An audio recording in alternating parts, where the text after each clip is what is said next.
di WhatsApp Podcast UKM Chandra di Muka yang selalu membahas mengenai penelitian. Nah, kenalin, aku Alfian Kanita sebagai MC pada podcast kali ini. Nah, teman-teman semua, kali ini kita akan membahas hal yang sangat penting dalam dunia penelitian, yaitu tips menentukan rumusan masalah. Teman-teman mahasiswa wajib tahu nih, pasti penasaran kan seberpengaruh apa sih rumusan masalah untuk penelitian ini? Nah, biar penasaran kita terjawab, kita sudah kedatangan seorang tamu hebat dan juga keren banget nih yang akan membagi ilmu dan juga pengalamannya dalam podcast kali ini. Halo, selamat datang Kang Revi. Selamat siang, selamat pagi, selamat malam dan selamat semuanya. Ya, bagaimana kabarnya Kang? Alhamdulillah baik. Alhamdulillah sehat walafiat juga. Mungkin dari Teteh gimana kabarnya? Alhamdulillah baik juga. Ya, walaupun kemarin ada capek ya, tapi ada semangat ya Kang. Betul sekali. Boleh perkenalan dulu Kang, biar saya tahu. Kenalin semuanya, perkenalkan nama saya Muhammad Devi Aidin. Saya lulusan PGSD angkatan 2021 yang alhamdulillah gelombang kedua kemarin bulan Juni tahun 2025 telah dinyatakan lulus. Luar biasa, keren banget ya teman-teman. Oke, mungkin kita bakal langsung aja ya kan, kita sesi tanya jawab aja biar gak lama. Oke, baik, langsung saja ya, berkaca dari pengalaman Akang nih. Bagaimana sih awalnya itu Akang bisa menentukan ide buat rumusan masalah penelitian? Oke, kalau misalkan saya itu awalnya menentukan ide rumusan masalah ketika saya meneliti dalam kutipan judul. Misalkan kan penelitian saya berkaitan dengan metode pembelajaran. Nah, di dalam metode pembelajaran itu apa saja sih hal yang menarik untuk dibedah kayak gitu. Tentunya teman-teman mungkin bagi di PGSD ataupun PGSD Penjas tentu pasti sangat mengetahui bahwa metode pembelajaran itu banyak sekali macam-macamnya. Ada tentang buat IPA itu heading ataupun misalkan metode pembelajaran ceramah, tanya jawab segala macam. Nah, kebetulan saya itu meneliti tentang metode pembelajaran problem solving. Ini tuh berkaitan dengan tanya jawab, metode tanya jawab. Namun ini menjurus langsung pada bagaimana anak ini bisa menyimpulkan suatu hal dari pertanyaan-pertanyaan ataupun jawaban-jawaban yang ada. Nah, ketika saya membuat rumusan masalah, saya tertarik bahwa apa sih pengaruh metode pembelajaran ini itu pada suatu kemampuan. Nah, kebetulan rumusan masalah yang saya buat itu berkaitan dengan judul, yaitu apa pengaruh metode pembelajaran problem solving terhadap kemampuan penalaran matematis. Itu yang saya teliti. Nah, lanjut bahwa tidak mungkin dong kalau misalkan saya ini hanya meneliti tentang pengaruh saja. Jadi begitu saya kembangkan bahwa apa sih perbedaan pengaruh gitu, metode pembelajaran problem solving ini ketika diterapkan dengan metode yang lain. Misalkan kalau misalkan saya itu waktu itu meneliti metode pembelajaran konvensional, yaitu SEMAP dan tanya jawab. Nah, dari situlah saya membuat rumusan masalah bahwa dua rumusan masalah ini yang sangat cocok. Tapi tentu saya ini mendapatkan referensi dari penelitian sebelumnya kayak gitu. Berbeda dengan penelitian pastinya setiap penelitian pasti memiliki perbedaan rumusan masalah. Misalkan apabila kita meneliti tentang pengembangan media, tentunya kan pengembangan media ini membuat rumusan masalah itu berkaitan dengan contohnya tahapan-tahapannya. Misalkan media pembelajaran ini bahwa menggunakan desain ADI. Tentunya teman-teman sangat umum mengetahui bahwa ADI itu apa. Nah, di situ mungkin pengembangannya untuk rumusan masalah itu berkaitan dengan ADI-nya. Kayak misalkan rumusan masalah pertamanya itu analisis, kedua desainnya bagaimana, ketiga untuk developmentnya bagaimana kayak gitu. Jadi untuk mengembangkan suatu rumusan masalah atau mungkin membuat suatu rumusan masalah itu harus berkaitan dengan judul penelitian. Itu yang pokoknya. Luar biasa sekali. Oke. Nah, Kang, banyak tuh teman-teman mahasiswa yang kadang biasanya pas lagi rumusan masalah tuh suka stuck gitu. Kayak ada nggak sih tips and triknya gitu biar ada kayak gitu? Gimana? Oke. Kalau misalkan tips and trick yang pastinya kalau saya itu menotis bahwa Rumusan masalah yang dibuat itu harus berkaitan dengan judul.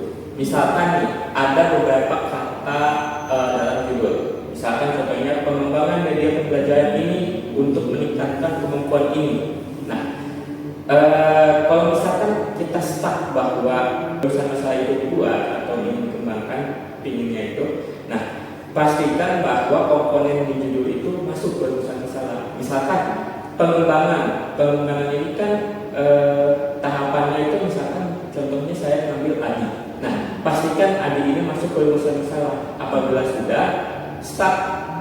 Nah, di situ kan ada poin lagi bahwa untuk meningkatkan, bisa saja untuk rumusan masalah berikutnya itu mengambil komponen meningkatkan kemampuan ini. Nah, itu yang menjadi acuan dalam rumusan masalah.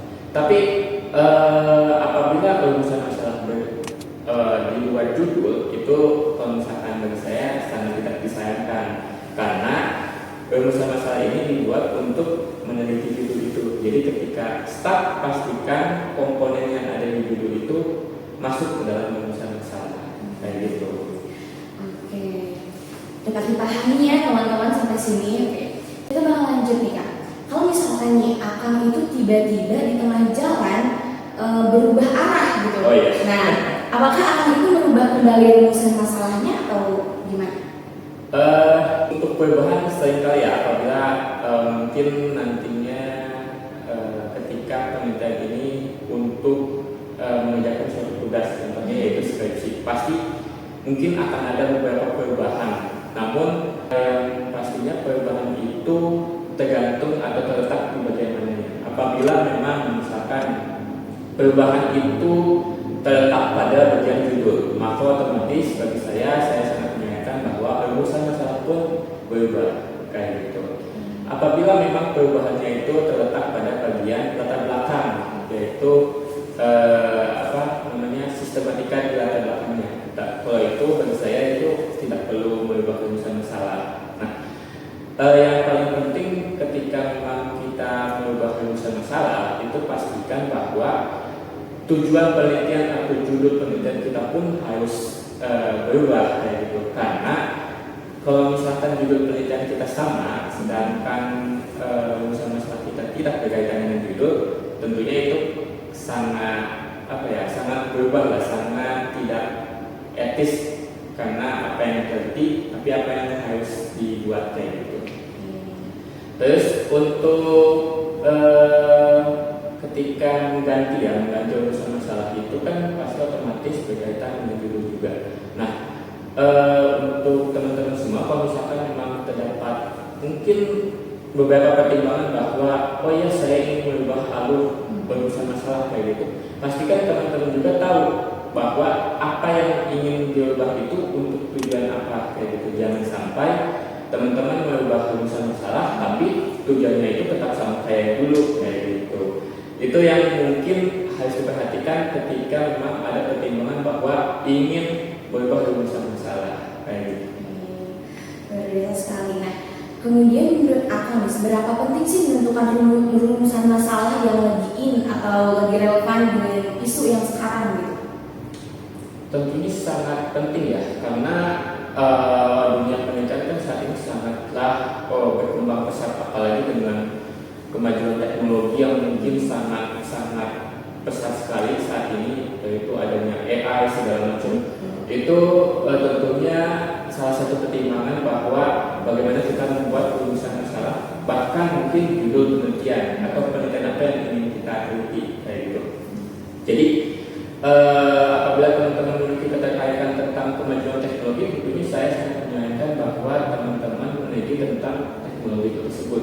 Tapi kalau misalkan teman-teman sangat tertarik dengan misalkan isu-isu sosial yang misalkan anak yang tidak bisa membaca contohnya kayak gitu ya, atau anak yang mungkin kurang baik dalam segi atau kekurangan untuk pemahamannya kayak gitu, tentunya mungkin teman-teman bisa meneliti itu. Jadi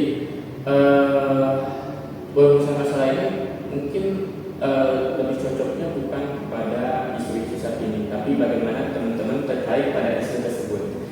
Karena apabila penelitian kita yang dilakukan itu tidak tidak sesuai dengan kita, tentunya kita juga pasti akan aduh sangat kok kayak gini gitu kan, apalagi kalau misalkan hasilnya tidak sesuai ekspektasi. Jadi teman-teman itu harus meneliti apa yang teman-teman suka kayak gitu. Itu yang mungkin harus jadi salah satu alasan teman-teman penelitian. Oke Kak. Nah banyak nih teman-teman mahasiswa yang pastinya pengen tahu nih apa sih yang bikin rumusan masalah penelitian itu jadi sangat menarik gitu. Sangat menarik. Apa cuma masalah relevansi atau ada faktor yang lain? Oke.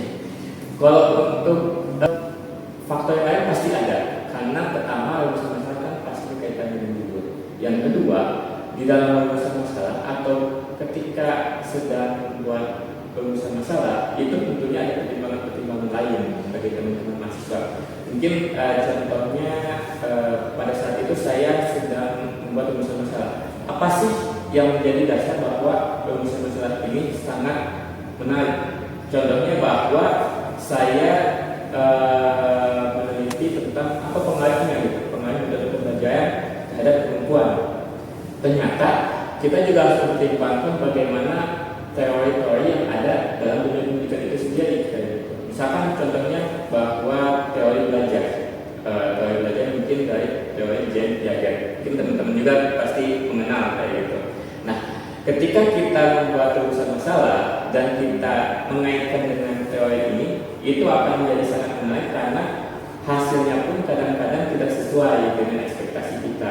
Apalagi ketika bahwa rumusan masalah yang kita pakai itu dipakai juga oleh contohnya penelitian sebelumnya atau penelitian yang akan selanjutnya diteliti.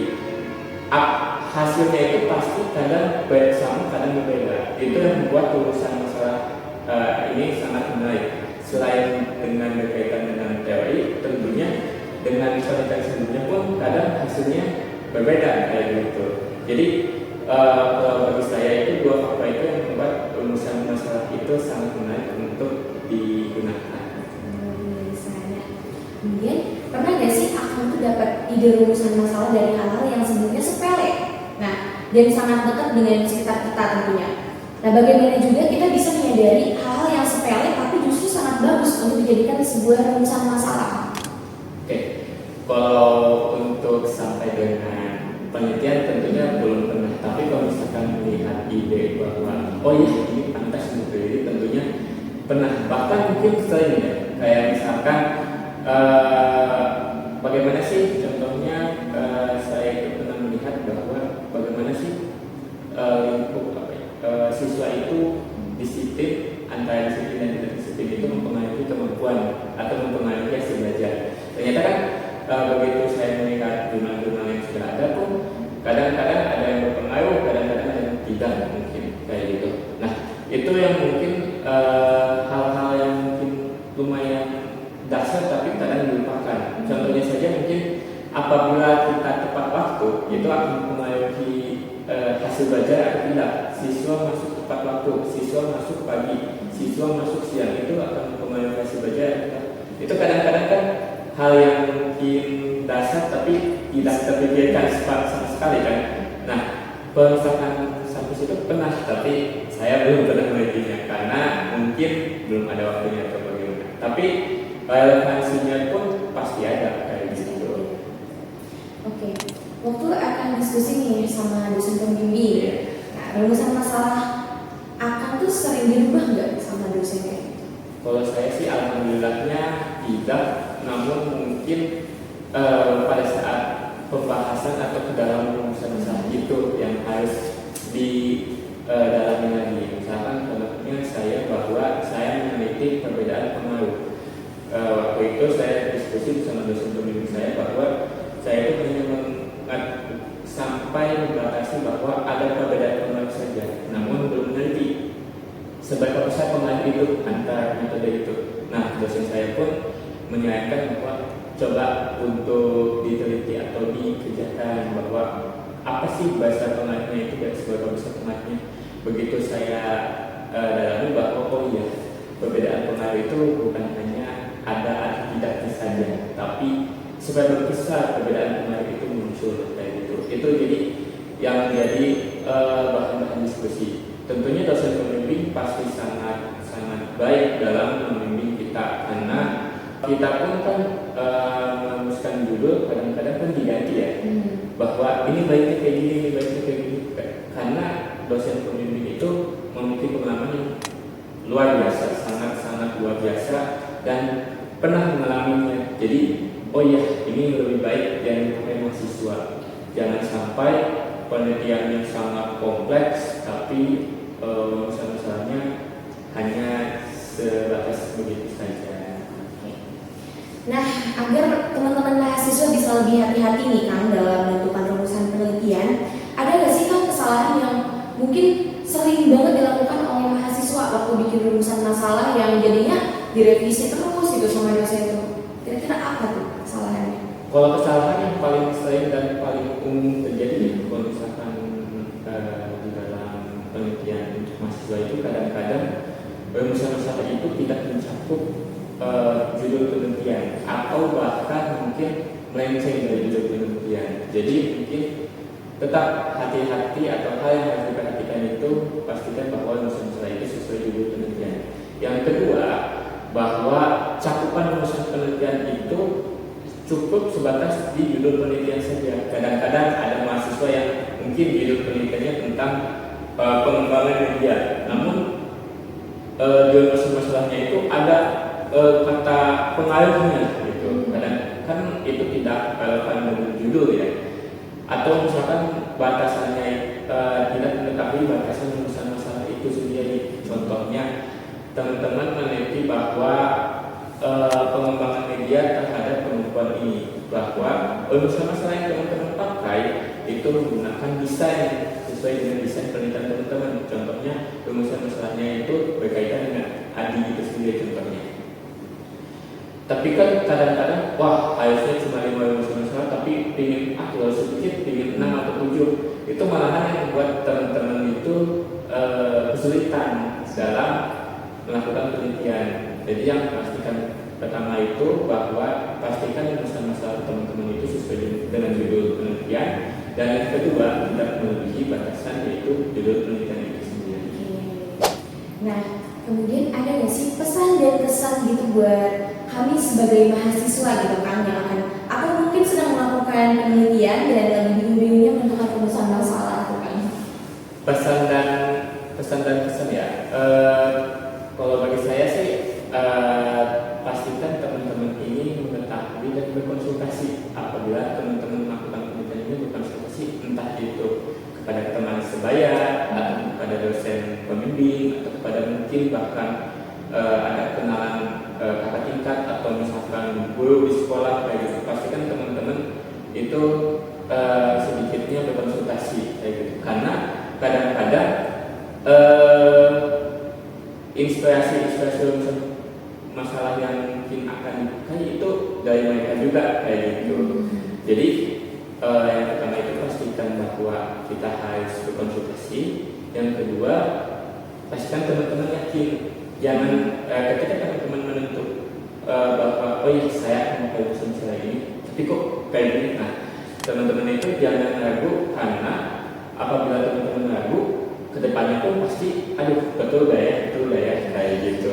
Itu yang kedua ragu. Yang ketiga, pastikan rumusan masalah teman-teman ini sudah mungkin di-approve, di ACC atau disetujui oleh dosen pembimbing. Kalau misalkan penelitian yang dilakukan oleh mahasiswa tersebut untuk melakukan penelitian skripsi atau tesis. Mungkin segitu sih untuk pesan-pesan. Oke, untuk terakhir nih Kak, ada nggak sih statement terakhir buat teman-teman mahasiswa yang lagi nonton nih Kak? Oke, untuk teman-teman mahasiswa yang sedang menonton, semangat terus untuk kuliahnya, untuk mungkin melakukan kegiatan mahasiswanya. Jangan sampai teman-teman ketika teman-teman keluar atau lulus menjadi mahasiswa itu tidak mendapatkan apa-apa. Soalnya teman-teman itu membangun teman-teman itu salah satu faktornya yaitu pada saat teman-teman berkuliah atau menjadi mahasiswa. Jadi pastikan teman-teman sangat untuk semangat terus kuliahnya dan teman-teman amanah dalam belajar seperti itu. Oke, terima kasih sudah ada di penghujung acara. Terima kasih sudah mendengarkan episode kita hari ini. Semoga pembahasan kali ini bisa memberi teman-teman wawasan baru dan membantu dalam perjalanan penelitian teman-teman semua. Nah, terima kasih kepada narasumber kita, Kang Revi, yang sudah membagi ilmu yang sangat luar biasa sekali untuk hari ini. Sampai jumpa dan tetap semangat dalam mencari ilmu. Mungkin segitu aja podcast kali ini mengenai tips menentukan rumusan masalah penelitian. Jangan lupa ya teman-teman untuk mendengarkan podcast lainnya di WhatsApp Podcast UKM Chandra di Muka. Terima kasih.